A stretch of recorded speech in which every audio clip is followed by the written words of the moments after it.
everybody at UEFA who wanders around in a UEFA blazer at these events is kind of led in by police outriders. I think it would be good now and again if they walked a mile in fan shoes to get a feel for what the actual experience is like, and maybe we'd be ending up in venues that aren't like this. Absolutely right. And something I really don't understand, having done a few European aways in my time, is that when you travel with a smaller group, like 3,000 of you to a normal European away, you often do get a police escort in and out of the stadium. So why, when there's 20,000 of us in one of the biggest cities in the world with serious, notorious traffic problems, did they think this was going to run just fine without a police escort when there's 20,000 of us and not 3? Doesn't make any sense at all. No. The buses. I mean, this is the thing. My experience of a final was 2019, and they did a similar thing. Liverpool fans went to one metro station, which was a lot more accessible to the ground. Tottenham fans, we were sent to a station. There was no signposting. We had to wander through this housing estate. Then we had about a 25-minute walk in the sun. Nobody from UEFA, hardly any stewards there telling you what to do. And they're so desperate to segregate. And in this case, the Inter fans got the metro and you got buses. And that's all you could do. You couldn't get on the metro, could you? No, they wouldn't allow us to on the way to the ground. So they told us we had to go to the transport hub down in the south of the city, which is what a lot of us did. And we had to queue there for about 45 minutes to get on a bus, which was fine. But then when we got to the front of the queue, they took our water off us. And they said we weren't allowed to have it for the journey because we could buy more when we got to the stadium. We were then stuck on that bus for 2 hours. There was people being sick. There was people having to pee out windows and stuff because there was no toilet facilities.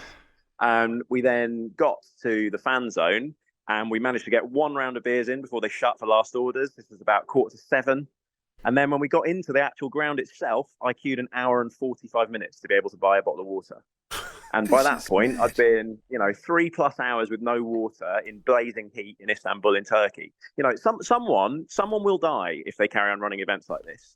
It is completely inhumane. And what I do not understand is where the accountability is. There's one guy who's been in charge of running UEFA's operations like this for more than a decade. He's presided over all of these utter disasters, including what happened to Liverpool fans last year. Where is he? I've never seen him put his head up the parapet to say, I'm sorry, or to say, we take responsibility for this. He's probably got a pay rise. Honestly, why don't we hear anything from these people ever? I just do not understand it. It's a complete lack of accountability, and it shows that fundamentally they don't have to care about us. No. There's no incentive for them to care about us because they know football fans who are so loyal will go through hell and high water to go and see our teams in one of these kind of once-in-a-lifetime experiences. So they don't need to cater for us. They don't need to make sure we have a nice time, and they don't.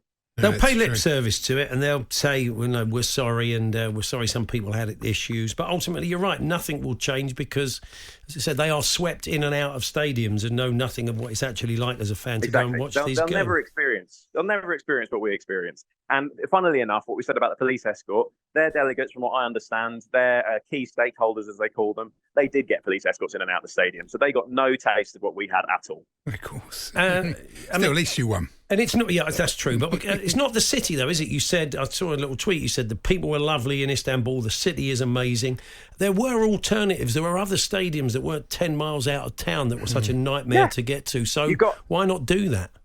You've got Besiktas Stadium, state-of-the-art, right in the centre of the city, massive capacity. Why not do it there? Why are we getting sent 26 kilometres outside the city to a stadium that does not have great facilities and has one slip road out for the south side of the south side of the stadium, which is where we were? Yeah. That just makes no sense. That's geographically very obviously not going to work. But the word not to allow you to take water on the bus is just and then not ridiculous. Stop the bus to let 2.5 hours on a bus and not let people get off if it seems mad. We heard of some of the other fans. So one of the guys from the Chorlton Supporters Club told me that he was on a bus where they actually forced the driver to pull over on the motorway so they could go for a pee. God. Wow. There's been stories as well of, I saw somebody else replying to your tweet saying the bus driver couldn't find his way out, stopped a couple of times to ask random strangers where they knew certain roads were so they could... it sounds like a complete and utter mess. Yeah, I'm not surprised to hear that at all. And I think just the arrangement of the entire thing from start to finish was just absolutely pathetic and abysmal. And I've been to a lot of, like music festivals, things like that in my time in other countries. And there's one consistent factor here. It's UEFA. UEFA continuously screw this up, and they've done it time and time and time again. And what about getting back from the stadium? Presumably it was another nightmare, wasn't it? It was I mean, it was actually quite a lot worse than getting there, because everybody walked out the ground at the same time. Obviously, there was signposts for buses back to the shuttle the transport hub in the centre of town, which we wanted to go to. And when we got there was only 2 buses, and they were already full. So I was with my dad, who's in his 69th year supporting Manchester City, 77 years old, and he's just had his hip done. And we were just desperate to find a safe way to get him back. You know, he was very tired by that point as well. So we ended up actually walking all the way down to the motorway and picking our way through traffic to get absolutely ripped off by a cab back to the city. God. Obviously in total darkness, by the way, as well. It was not safe. And we were amongst thousands of others doing the same. You were making the point as well that basically people were asked to go to these places. They were dropping off people in wheelchairs just on gravel, that they couldn't move the wheelchairs across the surface, and they were having to be taken out and carried. I mean, you'd love Saif, you'd love the senior people at UEFA to read this and hear about this and witness this and think this is okay. That's the thing, but this has been going on for years. You know, the replies to my tweet threads. You've only got to look at people saying, "I was at this game and this time in 2008. I was at this game in 2016." Nothing has changed. This just carries on time and time and time again. They'll put out some statement where they'll say, "Oh, we regret that some fans had a negative experience" or something like that, and then they'll just carry on as they were before. Because unfortunately, until we have some kind of collaboration between fan groups to boycott their events or something like that, they'll just carry on because there's no incentive for them to change at all. Wow. I mean, look, as Andy said, you did win. I don't know if in the fullness of time all this kind of stuff is forgotten, and you just kind of, the memory is maybe that's what you hope for. The memory is I'm sure that is. That's exactly what they hope for. And obviously, it was amazing to win, an incredible experience to share with my dad. I mean, you know, he took me to my first game in '93. We've been going together for a long time, both season ticket holders, and it was, you know, once in a lifetime stuff. But I want all fans to see that we've got to have solidarity with one another if we're ever going to change this. It doesn't matter whether you win or lose. This is not an acceptable way to treat people, and it would not be accepted in any other industry. No way. Absolutely. When you say once in a lifetime, what you mean is this year.